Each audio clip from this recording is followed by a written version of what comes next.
Galeta Burka trying to come on the outside. አይዞሽ ገለቴ አይዞሽ በቃ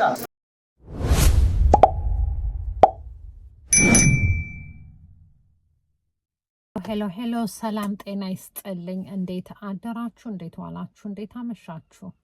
ሰላም ናችሁ ወይ? ሰሞኑን ጠፍቼ ነበረ። ዛሬ ግን በጣም በኢትዮጵያ በተፈጠረው በገለቴ በሯጫችን ላይ በተፈጠረው ችግር ጸጥ ማለት አልቻልኩም እና ይሄንን ቪዲዮ ሼር ለማድረግና ለማውራት ነው የመጣሁት። እንደ ማንኛውም ኢትዮጵያዊ እንደ ሴት እንደ ሁሉ ነገር ተሰምቶኝ ነው መጥቼ የራሴን የተሰማኝን እና የዚህን ሰው ነገር አንዴ ልተነፍስ ነው የመጣሁት እና አለንልሽ ልል ነው የመጣሁት። መጀመሪያ ይሄ ያስኔ ዩቲዩብ ቻናል ነው። ከተመቻችሁ ሰብስክራይብ አድርጉ፣ ላይክ አድርጉ። ካልተመቻችሁም ኢትስ ኦኬ። አንድ ጊዜ በአጭሩ ቪዲዮን አይተን እንመለስ። ምክንያት ስኬትሽ ተስተጓጉለ ማለት ነው? አዎ። ምን አጋጠመሽ? ያጋጠመኝ ያው እንግዲህ ማንም ሰው ለአድጎ አቅመ ሔዋን ሲደርስ ያው ትዳር ይመሰርታል። እሺ። ያጋጠመኝ ያው እንግዲህ የትዳር ችግር ነው። ያው በእኛ 2000 ላይ ነበር ሚሊኒየሙ ላይ እኔ ሰርግ። ከዛ በኋላ እስከ 2009 ኑሮን ቀጠልኩት። ከዛ መሀል ላይ ብዙ ችግር ጋብቻዬ ፈርሷል። እሺ። 2010 ላይ ከዚህ የተነሳ ብዙ ወጣ ወረዶች ውስጥ ገባው። ከሰሽ አይደለም ተከሰስኩና ፍርድ ቤት ቆምኩት። አጋጣሚ ይሄም ትዳር የሚገርም ነገር ጸብ የለኝም ምን የለኝም። 2009 ወደ ውድድር አሜሪካ ይርኩት። ከዛ በኋላ ባለቤቴ ከቤት ወጥቶ ጠፍቶ ጠበቀኝ ማለት ነው እኔ ሲመለስ። እሺ ገለቴ እንደገለጸችው ይሄን ልጅ ያገኘችው ታክሲ እየነዳ ነው። ለመጀመሪያ ጊዜ ከአርሲ ከገጠር መታ ወደ አዲስ አበባ ስትመጣ ማለት ነው። እሱ በታክሲ እያመላለሳት እሱ ነው እንግዲህ የሚያመጣትም ይወስዳት። በዛ ነው የተተዋወቀችው። በዛ ከተተዋወቀችው በኋላ ሲላመዱ የፍቅር ጥያቄ ቀረበ። እንደ ማንኛውም እንዳለችው ለሴት ልጅ ለአቅመ ሔዋን ስትደርስ ደረሰች፣ ተጠየቀ፣ ተጋቡ። የተጋቡት 2002 ነው ያለችው ካልተሳሳትኩኝ። ከ2002 ጀምሮ እስከ 2009 ነው አብረው የቆዩትኝ። 2002 3 4 5 6 7 8 9 ነው 7 ዓመት ማለት ነው አብረው። እንግዲህ አስቡት ይሄ ልጅ ታክሲ ነድቶ ተተዋውቀው ተጋብተው ለ7 ዓመት አብረው መኖር ጀመሩ። አብረው ኖሩ 7 ዓመት ሙሉ። እሷ ስትሮጥ ለሀገር ወርቅ ስታመጣ ባንዲራ በየትልልቁ ሀገር የኢትዮጵያን ባንዲራ ከፍ ስታረግ ነጭ ላብ እያላባት እግሯ እየተጎዳ እየተላላጠ እንግዲህ የገነባችው ነገር አለ። ኦኬ እሷ እንደተናገረችው ከመጋባታቸው በፊት የጀመረችው ሩጫ አለ። በራሷ ስም ያለ ሀብት አለ። ምንም ይሁን ምንም በራሷ የተመዘገበ በራሷ ያለ ሀብት አለ። እሱ እንዳለ ሆኖ ሲጋቡ በውል ምንድነው ይሄ በሰፈር ሰው በትልልቅ ሰው ተፈራርሞ የራሷን ሀብት አስመዝግባ እኔ ሲጀመር ይሄን ራሱ ባይደረግ ሬድ ፍላግ ሀብት አስመዝግቦ የተገባ ነገር እንዲህ ከመጀመሪያውኑ ኢንስቲንክት በቃ የሆነ ውስጧ የነገራት ነገር አለ ማለት ነው። አይገርማችሁም? ከዛ እንደዛ ሆና የራሷን ከሱ ሳታገኘው በፊት ያላትን ንብረት መዝግበው ተጋቡ። ከዛ በዚህ 7 ዓመት ውስጥ ደግሞ የገነባቻቸው ብዙ ያገኘቻቸው ሀብታሉ፣ ያጠራቀመቻቸው ሀብታሉ። ይሄ እንዳለ ሆኖ እሷ በማታቀው እንዳለችው አሜሪካ ስትሄድ እሱ ልክ እንደ ሴት ቤቱን ለቆ ወጣ። ከአሜሪካ እሺ ሰየው ብላ መታ ስትገባ ቤት ውስጥ የለም። የት ሄደ ብትፈልገው እናቱ ጋር ሄዳ ብትጠይቅ ምንም የምታውቀው ነገር የለም። እንዴ ይሄ ሰው አንድ ነገር ሆኖብኝ ቢሆንስ ብላ ለማመልከት ስትሄድ እናቱ ጋር ሄደች መጀመሪያ እናቱን ጠየቀች የሱን እናት እንዴ ከሆነ ስትል እናትየው እኔም አላቅም አሉ በቃ ስለዚህ ለፖሊስ ማመልከት አለብኝ ትልና ከሳቸው ቤት ትወጣና እየሄደች ያለ መንገድ ላይ ስልክ ደወለ ይሄንን ነገር አንድ ነገር ብታረጊ እደፋሻለሁ በህይወትሽ ቁረጪ መኖር ከፈለግሽ ይሄን ነገር ለማንም እንዳትናገሪ ነው ያላት እሷም እንዳለችው እንደ ሴትነቷ ደንግጣ አልቅሳ ጸጥ ብላ ለብቻዋ ተቀመጠች ማለት ነው ለማንም ሰው ሳትናገር 7 ዓመት ሙሉ አብረው በተጋቡበትና ከዛ ለ8 ወር ሙሉ ሳይገናኙ ከ8 ወር በኋላ ወረቀት ይዞ ይመጣል የፖሊስ ወረቀት መጥሪያ ምንድነው ሲባል ለፍቺ 8 ወር ሙሉ እንግዲህ እግዚአብሔር ያሳያችሁ ባለቤታችሁ የለም ቤት ውስጥ ወጥቶ ሄዷል ምን ይሁን በመሃል የተፈጠረ ነገር ይኖራል ማለት ማናቀውኛ ወይ ደውላ እዝጊው ስትል በጣም ብዙ ሰው ለምና ይሄኔ አስለምናው እምቢ ብሏት ይሆናል እስከ 8 ወር በኋላ መጥሪያ ተከሳ እንግዲህ ራሷ ባፈራችሁ በለፋችሁ ነገር ማለት ነው እግዚአብሔር ብቻ ያሳያችሁ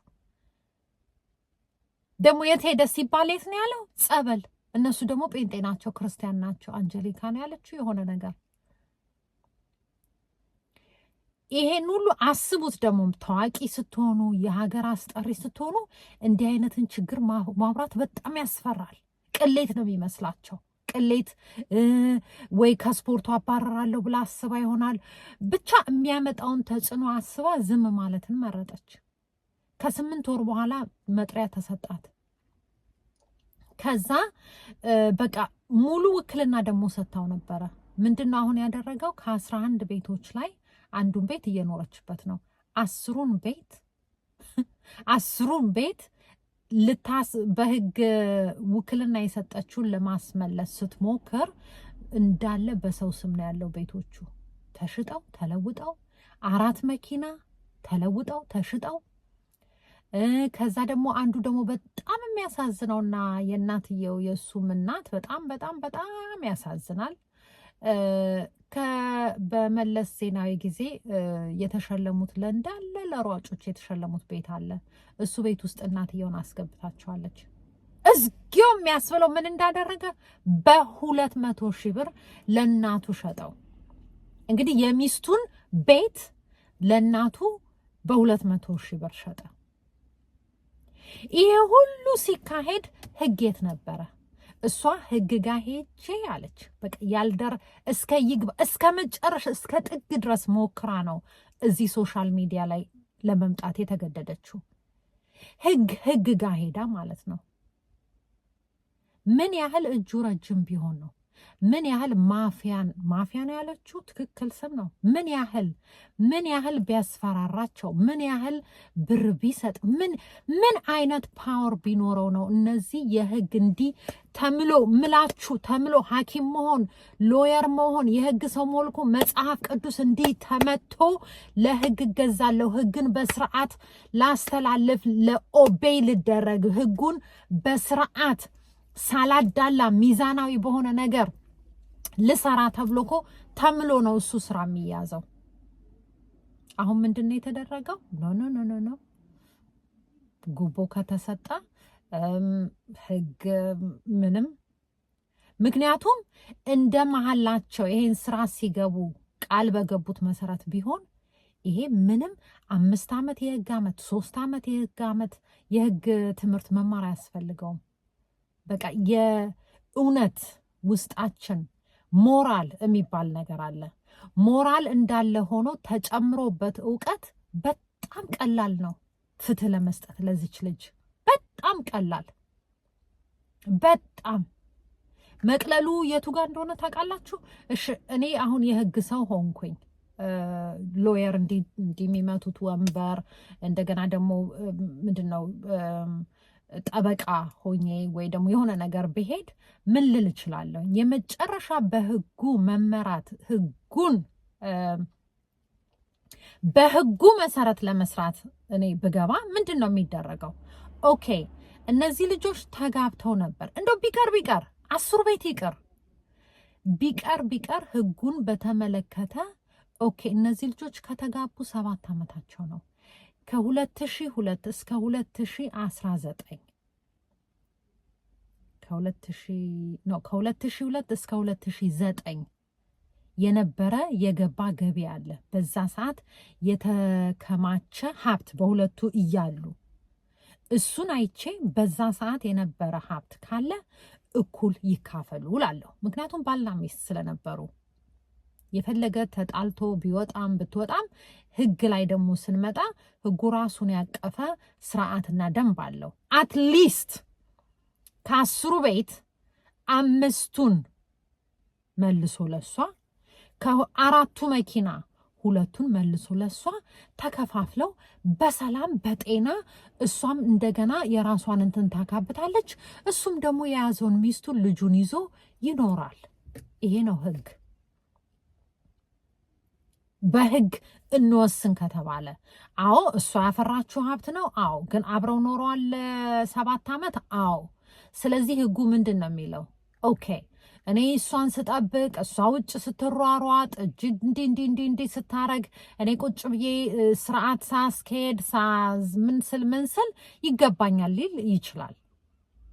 ስለዚህ ፌር በሆነ ዋጋ ፌር በሆነ ህግ አካፍሎ እሷም እንደዚህ ውጭ ለመውጣት ላይክ አሁን እኮ ምንም አንድ ቤት ደግሞ በጣም የሚያናድደውና ራስ የሚያዞረው 10ሩን ቤት ከወሰደ ምናምን ካደረገው በኋላ የቀራትን የምትኖርበትን ቤት ለሱንም ካልተካፈልኩ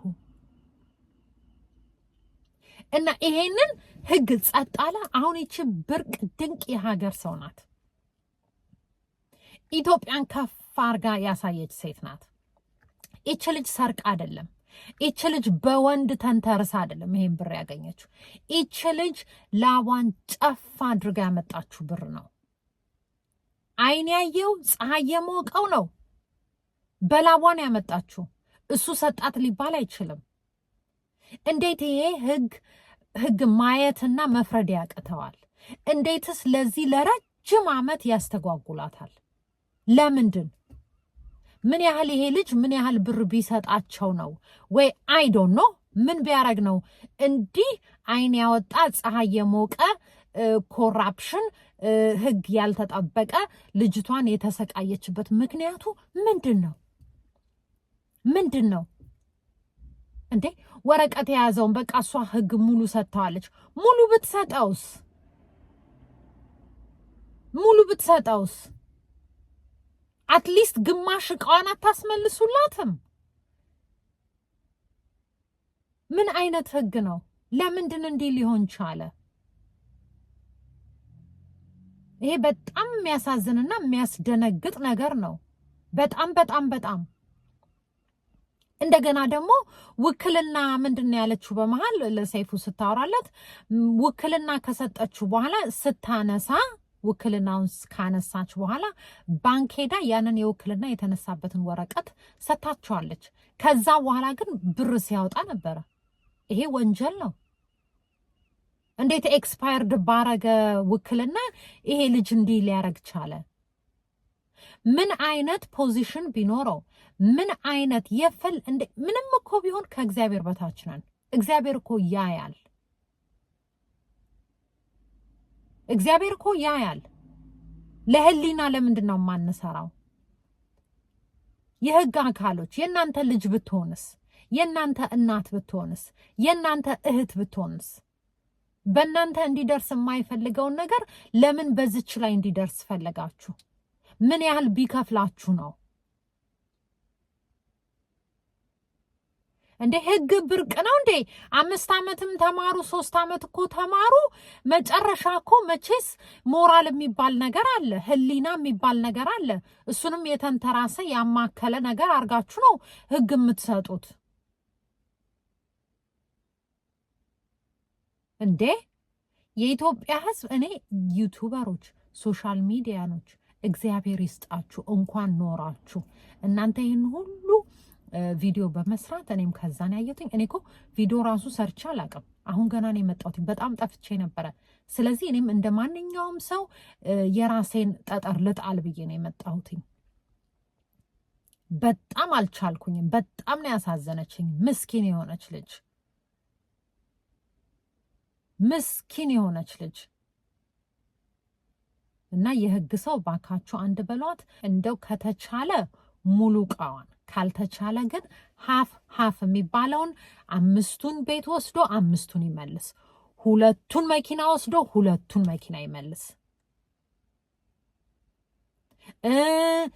እንደገና ደግሞ ይሄ በሰው የሚያሳድዳት የሆነ ጥቃት ሊያደርስባት የሚባለውን የህግ ጠለላ ይደረግላት። የሯጯ በላቧ ያመጣችውን ገንዘብ ተወስዶባት ተሽጦባት በህይወቷ አደጋ እንዲደርስ እየተደረገባት የሴቶች መብት የት ሄዳችሁ? እዚች ልጅ ቫልዩ እኮ በጣም የኢትዮጵያን ባንዲራ ያውለበለበች ናት። እሷ ሀገርን ያስጠራች ትልቅ መከበር ያለባት ሴት ናት። ይሄ ይታሰብበት። በጣም ገለቴ እግዚአብሔር ሰላሙን ያምጣልሽ። የንጹህ ደምሽን ንጹህ ላብሽን መድኃኔዓለም ይመልስልሽ። ለሁሉም ጊዜ ያለው ጊዜው አሁን ስለሆነ ለ7 ዓመት ለ8 ዓመትም ተከታትለሽ ሮጠሽ ቢጨንቅሽ ነው ሶሻል ሚዲያ ላይ ነው መጣሽው። እንኳን መጣሽ። እኛ ከአንቺ ጋር ነን። እግዚአብሔር ደግሞ በጎደለበት ሞልቶ ያንቺን ንጹህ ላብሽን መድኃኔዓለም ያስመልስልሽ። የምታምኚው አምላክ አይዞሽ። ዩቱበሮች እንዳለ ሶሻል ሚዲያዎች ጌታ ብርክ ያርጋችሁ። እንኳን ወጣችሁ። አሁን በእናንተ መውጣት ራሱ ነው በዩቲዩብ በምን ሰው ሁሉ ሼር ቪዲዮ ምናምን ሲሰራ ይኸው የፌዴሬሽኑ ደግሞ መጥተው እነ መሰረት ምናምን እንዳለ ተናገሩ። እኛ ከሷ ጋር ነን።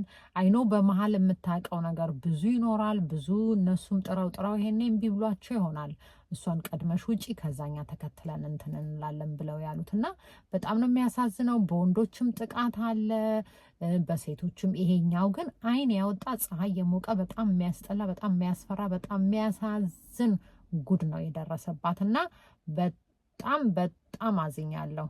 ገለቴ እግዚአብሔር ካንቺ ጋር ይሁን። በስመ አብ። ይሄ ልል ነው የመጣሁትኝ። መልካም ቀን ይሁንላችሁ። ኮሜንት እያረጋችሁ ምንድን ነው የምታስቡት? ምን አላችሁ? ስንት እህቶቻችን እኮ በእንዲህ አይነት ነገር እንዴት እንደምንሸወድ እንዴት እንደምንጎዳ እና እግዚአብሔር ይጠብቃል ነው የምለው። አመሰግናለሁ። መልካም ቀን ባይ